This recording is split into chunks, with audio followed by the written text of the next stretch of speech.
नाम येन तस्मै श्री गुरवे नमः। वाञ्छाकल्पतरुभ्यश्च कृपा सिन्धुभ्यैव च पतितानां पावनेभ्यो वैष्णवेभ्यो नमो नमः। हे कृष्ण करुणा सिन्धु दीनबन्धु जगत्पते गोपेश गोपिका कान्तो राधा कान्तो नमस्ते। तप्त कांचन गौरांगी राधे वृंदावनेश्वरी वृषभानुसुते देवी प्रणमामि हरिप्रिये। वृंदावै तुलसी देवै प्रिया वै केशवस्य च कृष्ण भक्ति पदे देवी सत्यवत्यै नमो नमः। तमेव माता च पिता तमेव बन्धुश्च सखा तमेव विद्या द्रविणं तमेव सर्वं मम देव देव। हरे कृष्ण। সকলকে ধন্যবাদ প্রণাম। তো আসুন আমরা গুরুদেবের কৃপায় কৃষ্ণ কথায় আসব। তো আজকের আলোচনা যে ভগবান শ্রীকৃষ্ণ তার দিব্য জ্ঞান বা শ্রীমদ্ ভগবদ গীতার যে বাণী তা অর্জুনকে প্রদান করেছিলেন। তো দেখা যায় এই জ্ঞান তিনি প্রদান করেছিলেন যুদ্ধক্ষেত্রে। তো আমাদের প্রশ্ন যে ভগবান যুদ্ধক্ষেত্রেই কেন এই দিব্য জ্ঞানকে তিনি প্রদান করলেন? ভগবান শ্রীকৃষ্ণ হচ্ছেন পরমেশ্বর ভগবান। তিনি সর্বজ্ঞ, তিনি সব জানেন। প্রত্যেকটা জীবের অতীত, বর্তমান এবং ভবিষ্যৎ তিনি পুঙ্খানুপুঙ্খভাবে জানেন। তো সেই হিসাবে শ্রীকৃষ্ণ জানতেন যে পাণ্ডবদের এই ভয়ঙ্কর কুরুক্ষেত্রের যুদ্ধে অবতীর্ণ হতে হবে, এবং কৃষ্ণ এটাও জানতেন যে যুদ্ধক্ষেত্রে অর্জুন তার আত্মীয় স্বজনদের দর্শন করে বিষণ্ণ হয়ে যাবে না। তাহলে কৃষ্ণের উচিত ছিল যুদ্ধে সময় নষ্ট না করে শ্রীকৃষ্ণ আগে থেকেই অর্জুনকে এই দিব্য জ্ঞান প্রদান করে দেওয়া। তাহলে আগে থেকে এই দিব্য জ্ঞান প্রদান করে দেওয়া হলে কি হবে? না, যুদ্ধক্ষেত্রে তার আর ভ্রম হবে না, তিনি কিং কর্তব্য বিমূঢ় হয়ে পড়বেন না। কিন্তু দেখা যায় যে কৃষ্ণ কিন্তু তা করেননি। আগে থেকে তিনি অর্জুনকে এই দিব্য জ্ঞান প্রদান করেননি। কোথায় করলেন এই দিব্য জ্ঞান? এই দিব্য জ্ঞান প্রদান করলেন কুরুক্ষেত্রের রণাঙ্গনে। ভগবানের প্রত্যেকটা কার্যকলাপকে লীলা বলা হয়। কেন না, তার প্রত্যেকটা কার্যকলাপের মধ্যে একটা অপ্রাকৃত শিক্ষা বিরাজ করে, বা অপ্রাকৃত বা দিব্য শিক্ষা বিদ্যমান। তো এখানে ভগবান কি শিক্ষা আমাদেরকে দিতে চাইছেন? এই যে যুদ্ধক্ষেত্রেই একমাত্র ভগবান অর্জুনকে প্রদান করলেন এই জ্ঞান, কেন? আমাদের প্রশ্ন।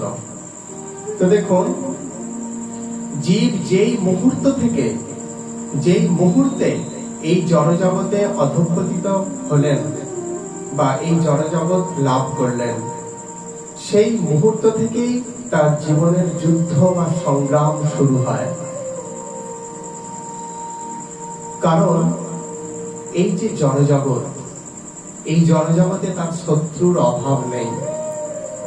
এখানে সুখের অভাব, শান্তির অভাব, আনন্দের অভাব থাকতে পারে, কিন্তু এই জড়জগতে শত্রুর অভাব কিন্তু নেই। এই শত্রু কোথায়? যুদ্ধ কার সঙ্গে হয়? নিশ্চয় বন্ধুর সঙ্গে হয় না। কার সঙ্গে হয়? শত্রুর সঙ্গেই হবে। তো আমাদের যে শত্রু, এই শত্রুগুলো কোথায় বসবাস করে? শত্রু সর্বত্র, ঘরে বাইরে সর্বত্র শত্রু। এই শত্রু কি চায়? একজন বন্ধু চায় অপর বন্ধুর ভালো হোক, সে সুখী হোক, সে শান্তি পাক, সে আনন্দে থাকুক। একজন প্রকৃত বন্ধু সেটাই চায়। কিন্তু শত্রু কি চায়? শত্রু তার সুখকে বিনষ্ট করতে চায়, শত্রু তার শান্তিকে হরণ করে নিতে চায়, শত্রু তার আনন্দকে বিনষ্ট করে দিতে চায়। তো এই যে আমাদের শত্রু, এই জড়জগতের শত্রুর সংখ্যাই কিন্তু আমাদের বেশি। তো কি বললাম, এই শত্রু কোথায় থাকে? ঘরে এবং বাইরে, সর্বত্র। বাইরের শত্রুগুলো একটু মানে খুব বেশি শক্তিশালী নয়, বাইরের শত্রুগুলো, কিন্তু ঘরের শত্রুগুলো সব থেকে বেশি শক্তিশালী। তো প্রথমে আমরা দুর্বল শত্রুদের কথা আলোচনা করি, যে দুর্বল শত্রু কারা, আর তারপর বলবান শত্রু কারা, তাদের কথা আলোচনা করব। তাহলে আমাদের বাইরের শত্রু কারা? বাইরের শত্রু হলো দুর্বল। তো তারা কারা? বাইরের শত্রু হলো আমাদের সমাজ, আমাদের পরিবেশ, আমাদের পরিস্থিতি। এই সমাজে যারা অসৎ সঙ্গ করে অসৎ পথে ধাবিত হচ্ছে, তাদেরকে কেউ আটকায় না, তাদেরকে কেউ বাধা দিতে চায় না। কারণ কি? ও অধঃপতনে যাচ্ছে, যাক, ও গুন্ডামো করছে, করুক, কারণ একদিন আমারও প্রয়োজন হতে পারে ওকে। তাই ওই ব্যক্তিকে কেউ বাধা দেবে না। বাধা কাকে দেবে? কেউ যখন তিলক সেবা করে, যখন গীতাকে বক্ষে ধারণ করে গীতার দিব্য বাণী প্রচার করতে যাবে, কেউ যখন গীতাকে আশ্রয় করার জন্য সৎসঙ্গ করতে যাবে, তখন আমাদের সমাজে কিছু মানুষ তারা কি করবে? বাধা প্রদান করবেন। তাহলে আমি গীতার দিব্য জ্ঞান প্রাপ্ত হয়ে লাভ করতে চাই, লাভ করে আমার যে আনন্দময় স্থিতি, সেই স্থিতিতে আমি উত্তীর্ণ হতে চাই, কিন্তু তারা সেইটা চায় না। তাহলে তারা প্রকৃতপক্ষে কে? আমার বন্ধু হতে পারলো? তারা কিন্তু বন্ধু হতে পারল না। তো এই সমাজ, পরিবেশ, পরিবার, আমরা যখন অসৎ সঙ্গ অর্থাৎ বন্ধুদের সঙ্গে কোনো খারাপ জায়গায় আড্ডা দিতে যাই, তখন গৃহের লোকও কিছু বলে না। যখন গীতার সৎসঙ্গে যাই, বৈষ্ণব সঙ্গ করতে যাই, তখন কিন্তু পরিবারের লোকেরও একটা চিন্তা থেকে যায়, কি ছেলে সাধু হয়ে বাইরে চলে যাবে না তো, গৃহত্যাগী হবে না তো। অর্থাৎ আমরা আমাদের সন্তানদেরকেও সাধু করতে চাই না। তাই মনে হয় যে গৃহে গৃহে আজ অসাধু সন্তানেই পরিপূর্ণ। কেন না আমরা আমাদের সন্তানদের সাধু করতে চাই না? তো এইটাই যে আমাদের পরিবার, পরিস্থিতি, আমাদের এমন পরিস্থিতির শিকার হতে হয় যে আমাদেরকে ভক্তিপথ যেন ছেড়ে দিলেই আমি শান্তি পাবো, এইরকম পরিস্থিতিরও সৃষ্টি হতে হয় বহু ব্যক্তিকে। তাহলে এই পরিস্থিতি, পরিবার, পরিবেশ, সমস্ত কিছুই কিন্তু শত্রু আমাদের। কোন দিক থেকে? এরা কিসের শত্রু? ঘরের বাইরের শত্রু এরা। আর কি আছে? ঘরের ভিতরেও শত্রু আছে। এই জড়জগৎ শত্রুময়। এখানে শত্রু বিনা যেন আর কেউই নেই। সাধারণত আমার ডান দিকে, বাম দিকে, সামনে, পিছনে, সর্বত্র যেখানে দেখি সেখানেই যেন শত্রু। আমার ঘরে, বাইরে, সর্বত্র শত্রু। তাহলে এইটা আমরা আলোচনা করলাম কি? আমাদের বাইরের শত্রুগুলোর কথা। এরা ততটা বলশালী নয়, শক্তিবান নয়। যদিও এরাও শক্তিশালী, কিন্তু ভিতরের শত্রুর থেকে এরা ততটা বেশি শক্তিশালী নয়। এবার আমরা আলোচনা করব যে আমাদের ভিতরের শত্রুগুলো কারা। আমাদের ভিতরের শত্রু হচ্ছে আমাদের চেতনায় বসে আছে। এরা আমার পাশের বাড়িতে বসে নেই, এরা আমার চোখের দৃষ্টির মধ্যে নেই। এই শত্রু কোথায় আছে? বিষধর সর্প যেমন গর্তের মধ্যে লুকিয়ে থাকে, সুযোগ পেলে কি করে? সে বিষাক্ত ছোবল দেয়। ঠিক সেই রকম এই শত্রুগুলোকে চোখে দেখা যায় না। এই শত্রুগুলো আমাদের চেতনার মানে কোঠরে তারা আত্মগোপন করে বসে আছে, কিন্তু প্রত্যেকটা মুহূর্তে আমাদেরকে সেই বিষাক্ত ছোবল প্রদান করছেন। তো সেই শত্রুগুলো কে? এই শত্রুগুলো হলো 1 নম্বর কাম, ষড়রিপু। কাম, ক্রোধ, লোভ, মোহ, মদ, মাৎসর্য, এরা হচ্ছেন বিশাল শক্তিশালী শত্রু। আমরা অনেক সময় বলি যে ওই ব্যক্তির নাম আমার সামনে উচ্চারণ করবি না। কেন রে, কি হলো? না, ও আমার চরম শত্রু, ওর নাম আমি শুনতে চাই না। মানে এরা কেউ প্রকৃত শত্রু নয়, এরা হচ্ছে দুর্বল শত্রু। হতে পারে তোমার শত্রু, তোমার কিছু ক্ষতি করেছে, কিন্তু এরা দুর্বল শত্রু। প্রকৃতপক্ষে শক্তিশালী শত্রুগুলো আমাদের চেতনায় বসে আছে। সে কে? কাম। কাম মানে এই জড়জগৎকে ভোগ করতে চাওয়ার যে ইচ্ছা, বাসনা। এই জড়জগৎকে আমি ভোগ করব। জড়জগৎকে ভোগ করতে চাইলে কখনোই চিৎ জগতের প্রতি আসক্তি জন্মাবে না। জড়জগতের প্রতি আসক্তি থেকে যাবে। আর জড়জগতের প্রতি আসক্তি থেকে গেলে এই জড়জগতেই বারবার জন্ম আর বারবার মৃত্যু যন্ত্রণা ভোগ করতে হবে। বোঝা গেল? আর যদি জড়জগতের প্রতি ভোগ আসক্তি দূরীভূত হয়, তখন কি হবে? তখন সেই চিৎ জগতের প্রতি আসক্তি জন্মাবে, কৃষ্ণের প্রতি আসক্তি জন্মাবে। আর তখন কি হবে? জীবের গতি কৃষ্ণের কাছে, অর্থাৎ কৃষ্ণকে প্রাপ্ত হওয়া যাবে তখন। তাহলে কাম আমাদের শত্রু। ভগবান শ্রীকৃষ্ণ গীতাতেও বলছেন আমরা জ্ঞানময়ের অংশ, পূর্ণ জ্ঞানময়। ভগবান শ্রীকৃষ্ণের অংশ, আমরাও কিন্তু জ্ঞানময়, কিন্তু আমাদের এই জ্ঞানময় চেতনাটা আবৃত হয়ে গেছে কিসের দ্বারা? দর্পণ যেমন ময়লার দ্বারা ঢেকে যায়, আবৃত হয়ে যায়, আমাদের সেই চিন্ময় জ্ঞানটাও আবৃত হয়ে গেছে কামের দ্বারা। ভগবান শ্রীকৃষ্ণ 3য় অধ্যায়ের 29 নম্বর শ্লোকে সেই কথাই বলেছেন। কি বলছেন? না, আবৃতম জ্ঞানমেতম জ্ঞানীন নিত্য বৈরিণা। কি বলছেন? না, আমাদের জ্ঞান কাম রূপ চিরশত্রুর দ্বারা আবৃত। কি বললাম?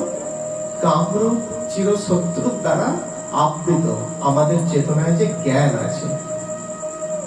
তাহলে কামনাকে পরিত্যাগ করলেই সেই জ্ঞান আপনা থেকেই হৃদয়ের মধ্যে বা চেতনার মধ্যে জেগে উঠবে।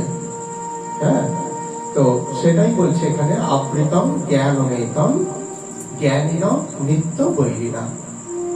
আমাদের বা জ্ঞানীদের নিত্য বৈরিণা, বৈরী মানে শত্রু, নিত্য শত্রু মানে চিরশত্রু। চিরশত্রুকে এই কাম।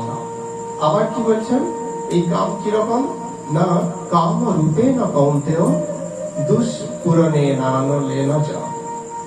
অর্থাৎ এই কাম কখনো, কাম চিরকালই অতৃপ্ত, একে কখনোই তৃপ্ত করা যায় না। কিরকম? অননের মতো। অনন মানে আগুন। আগুনকে যেমন যতই আপনি দাহ্য পদার্থ দিন না কেন বা আগুনে যতই ঘি ঢালুন না কেন, আগুন কখনোই বলবে না যে আমি আর খেতে পাচ্ছি না, আমাকে আর দিও না। সে কি করবে? সে যত দেবে সমগ্র বিশ্ব ব্রহ্মাণ্ডকেও সে গ্রাস করে নিতে পারে। সে সে চির অতৃপ্ত, তাকে তৃপ্ত করা যায় না। তাহলে যে ব্যক্তি অতৃপ্ত, যাকে কোনোদিনও তৃপ্ত করা যায় না, তাকে তৃপ্ত করার মানুষটাই কিন্তু আমাদের জীবনে খারাপ হয়ে আসে। বোঝা গেল? তাহলে আমাদের 1 নম্বর শত্রুকে কাম। আর কি? ক্রোধ। আমাদের জীবনের আরেকটা শত্রু হচ্ছে ক্রোধ। কামনা পূরণ না হলে আমাদের চেতনার মধ্যে আপনা থেকেই ক্রোধ আসে। আমি চাই সংসারটাকে এইভাবে সাজাতে, কিন্তু কেউ আমাকে বাধা দিচ্ছে, তাহলে কি হবে? আমার মধ্যে একটা ক্রোধ আসবে। আমি চাই এই রকম জিনিস লাভ করতে, কিন্তু পেলাম না, তাহলে কামনা পূরণ হলো না, তাহলে কি হবে? আমার চেতনার মধ্যে একটা ক্রোধ আসবে। তাহলে কামনাকে পরিত্যাগ করতে পারলেই ক্রোধ আর আসবে না। বোঝা গেল? তাহলে এই কাম আমাদের শত্রু, ক্রোধ আমাদের শত্রু। লোভ, লোভটা কি?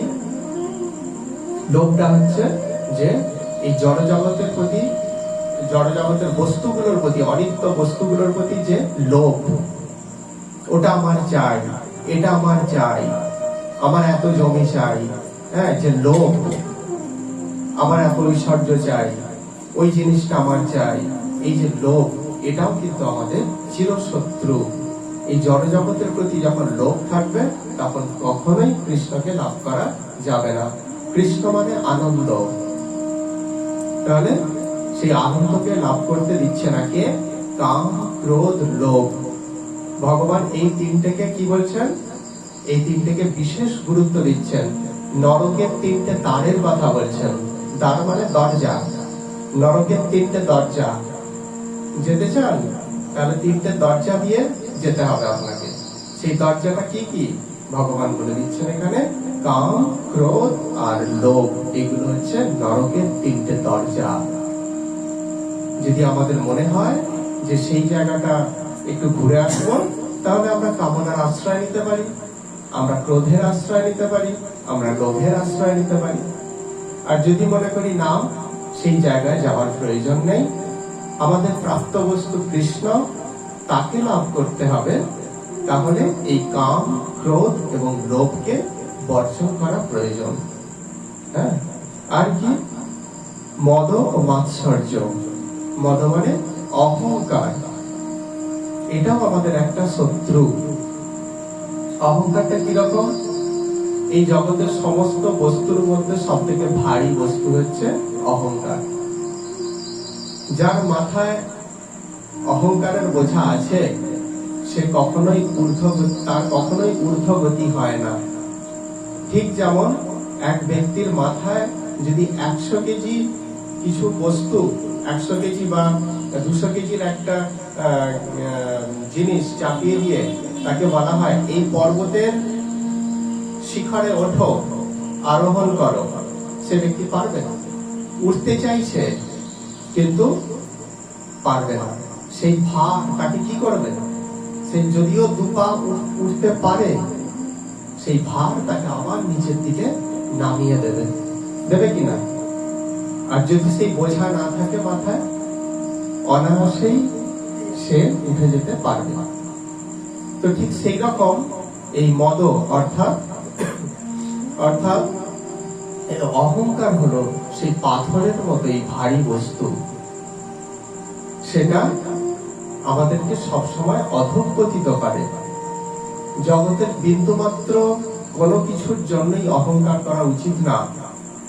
ভগবান কৃপা করে তোমাকে দিয়েছেন, তার জন্য ভগবানের কৃতিত্ব, সেটা তোমার কৃতিত্ব নয়। তো তুমি অহংকার করো না। আমার সন্তান ভালো, আমার সংসার ভালো, আমার অর্থ ভালো, আমার ঐশ্বর্য, বাড়ি গাড়ি সব ভালো, আমার স্ত্রী পুত্র পরিজন ভালো, এই যে অহংকার, এই অহংকারগুলো হৃদয়ে রাখা বিন্দুমাত্র উচিত না। এরা হলো আমার শত্রু। আর মাৎসর্য, মাৎসর্য কি? মাৎসর্য হলো যে হিংসা। কোন জীবকে যখন আমি হিংসা করব, আঘাত করব, তখন সেটা আমার জীবনেও বুমেরাং হয়ে ফিরে আসবে। আমি যখন ওই জীবটার প্রতি হিংসা প্রয়োগ করব, তখন সেও প্রতিশোধ নেওয়ার জন্য অপেক্ষা করবে। হ্যাঁ, অপেক্ষা করবে, অপেক্ষায় থাকবে প্রতিশোধ নেওয়ার জন্য। তাহলে কি হবে?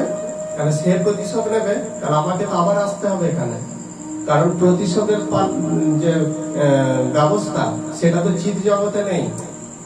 সেখানে সব হানাহানি, হিংসা, প্রতিশোধ, হ্যাঁ, এইসব নেই। হরে কৃষ্ণ, হরে কৃষ্ণ। আচ্ছা, তাহলে কি বলছে না? হ্যাঁ, কোথায় ছিল যে হ্যাঁ, অহিংসা অর্থাৎ প্রতিশোধ নেওয়ার ব্যবস্থা কিন্তু সেই জগতে নেই। তাহলে কি করতে হবে? আমাদেরকে হিংসা শূন্য হতে হবে। প্রতিশোধ নেওয়া মানে কি? এই জগতে আমাকে আবার আসতে হবে। এই জন্য আমি তাকে হত্যা করেছি, তাহলে পরের জন্য সে আমাকে হত্যা করবে, তার জন্য সেই জগতে আমি যেতে পারবো না, তার জন্য এই জগতেই আবার আমাকে আসতে হবে। তাহলে এই জগতে বারবার নিক্ষেপ করবে কে? এই মাৎসর্য। তাহলে মাৎসর্য আমার শত্রু না বন্ধু হলো? মাৎসর্য আমার শত্রু হলো। তাহলে এরা হচ্ছে আমার হৃদয়ের, আমার ঘরের শত্রু। এই ঘরের মধ্যে, এই দেহরূপ গৃহের মধ্যেই তারা অবস্থান করছে। আরো শত্রু আছে, প্রকৃতির 3 গুণ। এই জড়জগতে অধঃপতিত হওয়া মাত্রই এই জগতের 3 গুণ, সত্য, রজ এবং তম, এই 3টে গুণ আমাদেরকে কি করবে না? আবদ্ধ করবে। ভগবান শ্রীকৃষ্ণ গীতার 3য় অধ্যায়ের 29 নম্বর শ্লোকে সেই কথা বলছেন। কি বলছেন? প্রকৃতির গুণ সম্মূঢ়া সজ্জন্তে গুণকর্মসু। অর্থাৎ এই জড় প্রকৃতির 3 গুণের দ্বারা, অর্থাৎ জড় প্রকৃতির 3 গুণ কি? সত্য, রজ ও তম।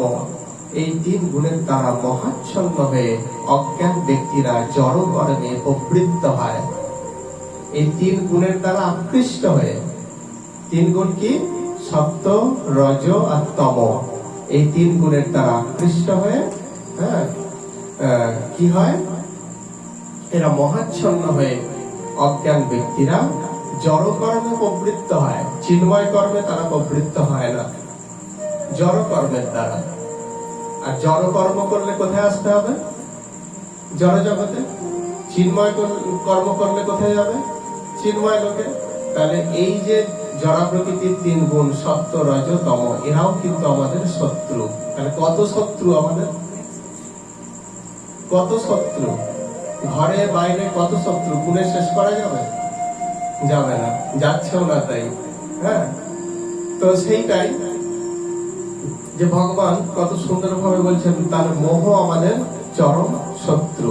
এটা কিন্তু আমরা জানতে পারছি ভগবান শ্রীকৃষ্ণের কাছে। এই 3 শত্রু আমাদেরকে কিভাবে বন্ধন করে, গীতায় ভগবান শ্রীকৃষ্ণ সেটাও বলে দিচ্ছেন। কি বলছেন? সপ্তম সুখে সঞ্জয়তি রজ কর্ম নিভারত জ্ঞানমাবৃত্ত তু তমঃ প্রমাদে সঞ্জয় ভূত। অর্থাৎ হে ভারত, সত্যগুণ জীবকে সুখে আবদ্ধ করে, এই দেহ সুখে, এই জগতের দেহ সুখে আবদ্ধ করে সত্যগুণ। দেহ সুখ মানে দেহটা তো অনিত্য, তাহলে অনিত্য সুখ লাভ করতে গেলে অনিত্য এই জড় জগতে আসতে হবে। তাহলে সত্যগুণ কিসে আমাদেরকে আবদ্ধ করছে? সত্যগুণ সুখের বন্ধনে আবদ্ধ করছে। রজ কর্মণি ভারত, রজগুণ জীবকে সকাম কর্মের বন্ধনে আবদ্ধ করছে। সকাম কর্ম তার বন্ধনে আবদ্ধ করছে। আর কি? রজ কি, তম কি করছে? তম প্রমাদ বা উন্মাদনায়, প্রমাদ বা উন্মাদনার দ্বারা এই জড় জগতে আবদ্ধ করছে, অর্থাৎ অজ্ঞানতার দ্বারা আবদ্ধ করছে, বেঁধে রাখছে। সত্যগুণ সুখের দড়ি দিয়ে বেঁধে রাখছে, রজগুণ কর্মের দড়ি দিয়ে বেঁধে রাখছে, আর তমগুণ কি করছে? তমগুণ প্রমাদ বা উন্মাদনা বা অজ্ঞানতার দড়ি দিয়ে বেঁধে রাখছে। তাহলে আমরা সেই চিৎ জগতে যেতে পারবো? এই 3 গুণ আমাদেরকে কষ্ট প্রদান করছে। তাহলে এরা আমাদের শত্রু কিনা? এরা আমাদের শত্রু হলো।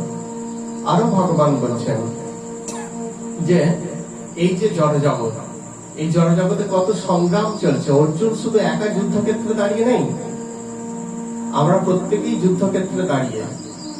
তো এই যুদ্ধক্ষেত্রে কিভাবে দাঁড়িয়ে? ভগবান আরো বলছেন আমাদের মধ্যে লড়াই চলছে, আমাদের ঘরের মধ্যে গৃহযুদ্ধ চলছে।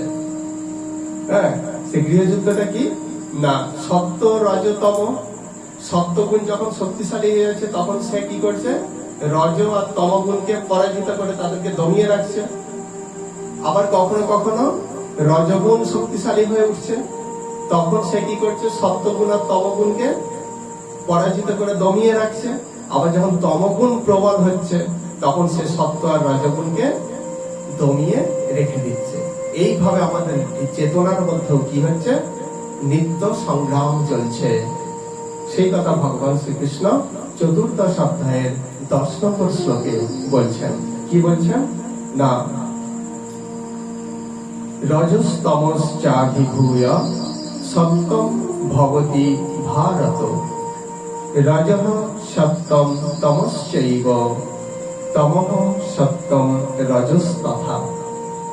অর্থাৎ হে ভারত, রজ ও তমগুণকে পরাভূত করে সত্যগুণ প্রবল হয়, সত্য ও তমগুণকে পরাভূত করে রজগুণটা প্রবল হয়,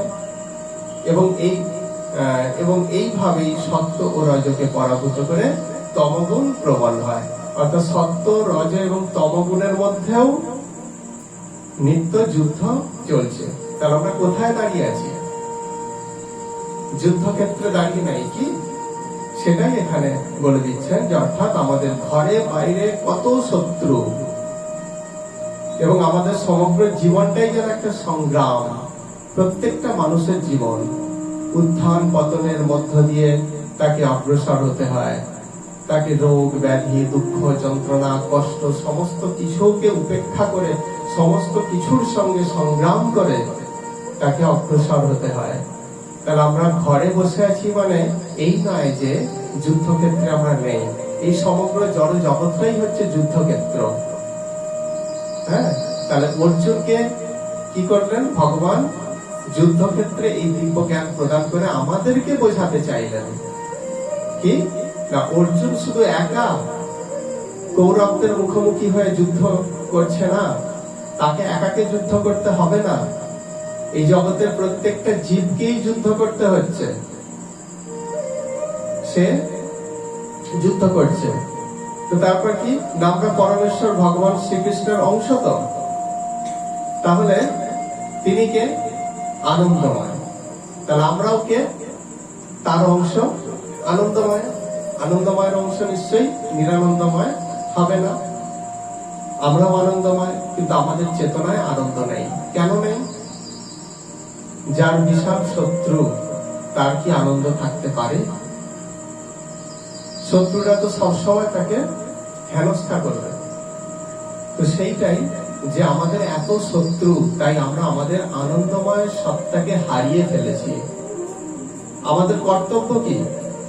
সেই আনন্দময় সত্তাটাকে ফিরে পাওয়া। আমাদের যুদ্ধটা কোথায়? সেই আনন্দময় সত্তাটাকে ফিরে পাওয়ার জন্য যে যুদ্ধ বা সংগ্রাম, সেটাই হচ্ছে আমাদের যুদ্ধ। এটাই বলছেন, এই যে আমরা, হরে কৃষ্ণ, এই যে আমরা যুদ্ধক্ষেত্রে অবস্থান করছি, ভালো করে বোঝো। ভগবান কিন্তু কি বলছেন এখানে? যুদ্ধ করার জন্য কি বলছেন? অর্জুনকে উপলক্ষ করে আমাদেরকে সকলকে বলছেন, সকলকে। কেন? আমরা বারবার আলোচনা করছি যে অর্জুন শুধুমাত্র একা যুদ্ধক্ষেত্রে দাঁড়িয়ে নেই, আমরা প্রত্যেকেই সেই যুদ্ধক্ষেত্রে দাঁড়িয়ে আছি, অবতীর্ণ হয়ে আছি। সেই জন্য অর্জুনকে উপলক্ষ করে ভগবান শ্রীকৃষ্ণ কি বলছেন না, 3 নম্বর অধ্যায়ের 30 নম্বর শ্লোকে তিনি বলছেন, নিরাশির নির্মম ভূত্বা যুদ্ধস্য বিগত জড়। অর্থাৎ হে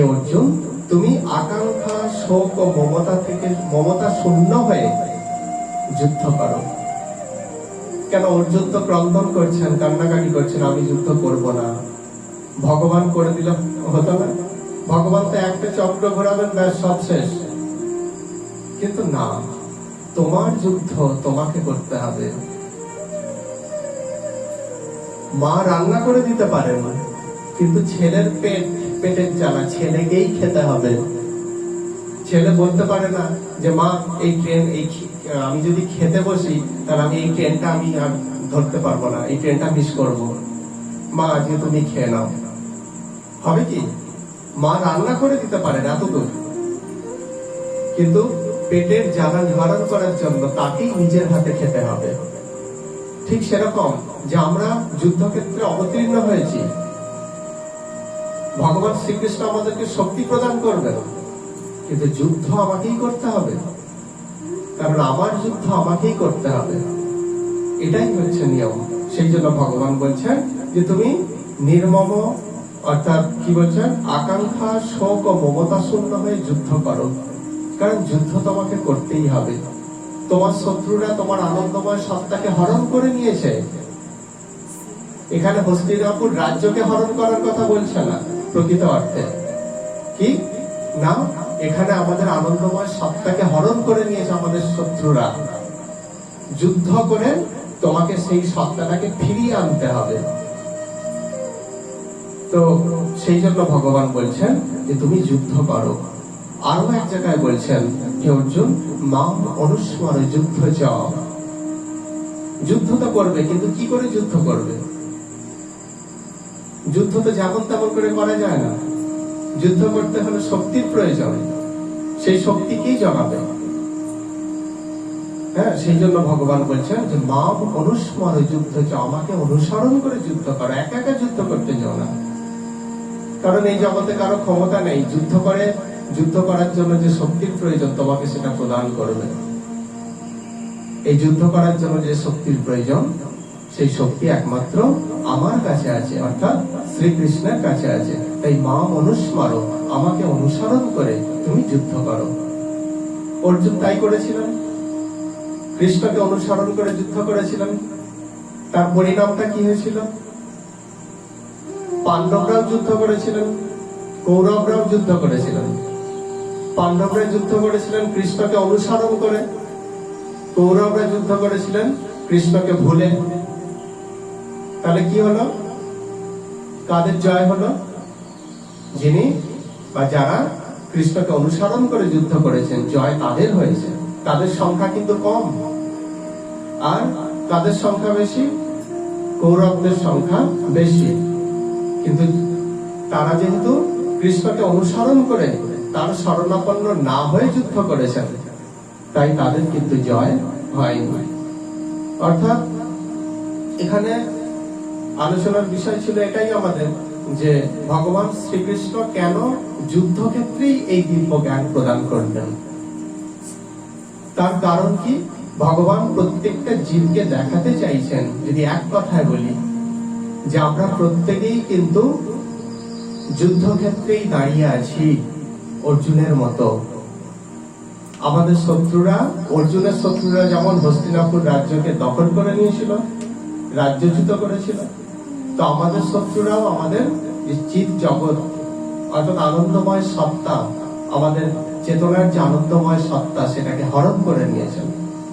তাহলে আমাদেরকেও যুদ্ধ করে সেই আনন্দময় সত্তাটা ফিরে পেতে হবে। এর জন্য কিরম যুদ্ধ করতে হবে? কিভাবে? কৃষ্ণকে অনুসরণ করে। মা অনুস্মর যুদ্ধ চাও।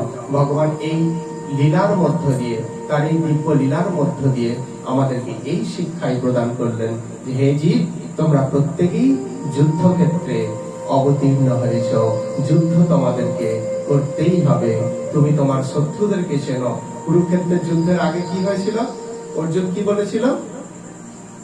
যে হে কেশব, দুই পক্ষের মাঝে রথটাকে রাখো, আমি দেখতে চাই যে কোন পক্ষে কারা কারা আছে। তাহলে আমাদেরও পক্ষ অবলম্বন করতে হবে, কি দেখতে হবে আমার চেতনায় কি সৎ গুণাবলী আছে আর কি অসৎ দোষগুলো আছে। অর্থাৎ কৌরব এবং পাণ্ডবদের চিনতে হবে। চিনে কি করতে হবে? আমাদেরকেও সংগ্রাম করতে হবে, যুদ্ধ করতে হবে। যুদ্ধ না করলে আমরা কখনোই সেই আনন্দময় সত্তাকে কোনোদিনও আর ফিরে পাবো না, যতক্ষণ না আমরা যুদ্ধ করছি। তাই যুদ্ধ আমাদের একান্ত প্রয়োজন। ভগবান শ্রীকৃষ্ণ সেটাই মনে করিয়ে দেওয়ার জন্য এই কুরুক্ষেত্রের যুদ্ধক্ষেত্রেই এই দিব্য জ্ঞান শ্রী অর্জুনকে প্রদান করলেন। তো আজকের আলোচনা নিশ্চয়ই বোঝা গেল। তো আজকের আলোচনা এখানে বিশ্রাম দেব। হরে কৃষ্ণ। বাঞ্ছা কল্পতরুভ্যশ্চ কৃপা সিন্ধুভ্যেব চ পতিতানাং পাবনেভ্যো বৈষ্ণবেভ্যো নমো নমঃ। সকলকে দণ্ডবত প্রণাম। হরে কৃষ্ণ।